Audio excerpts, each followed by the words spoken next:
तो वहीं इस समय कैबिनेट मंत्री गणेश जोशी क्या कुछ कह रहे हैं, आपको सुनवाते हैं। शीघ्र ही जैसी डेट मिलेगी हम उसको वहाँ की वीर माताओं को, वीर को, वहाँ की जनता को सूचित करेंगे, क्योंकि हम 1734 शहीद परिवारों की पवित्र आंगन की मिट्टी हम लेकर उसमें आए हैं, जिसको अमर जवान ज्योति के नीचे हमने स्थापित किया है। 28 नदियों का जल हम लेकर आए हैं और सभी सैनिकों के नाम वीरता पदक के साथ उसमें अंकित हैं।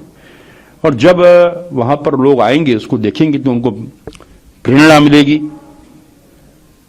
और मैं दावा के साथ कह सकता हूं, जब लोग उत्तराखंड आएंगे तो जिस प्रकार बद्री, केदार, गंगोत्री, यमुनोत्री को देखने आते हैं, इस धाम को देखने अवश्य आएंगे। और सर, बंगाल की सीएम जो है ममता बनर्जी ने कहा कि कोई घुसपैठिया है तो सबसे बड़ा 15 दिन के अंदर किसानों का भुगतान होना चाहिए।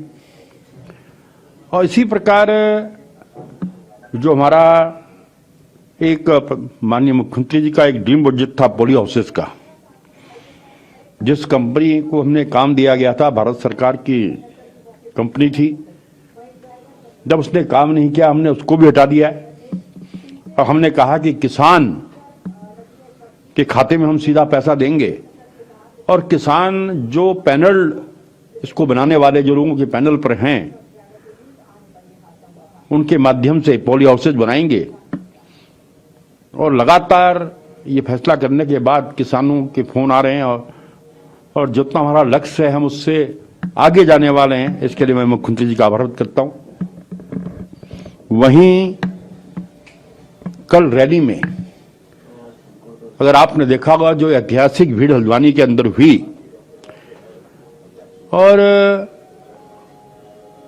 भारतीय राजनीति के पुरोधा राजनाथ सिंह जी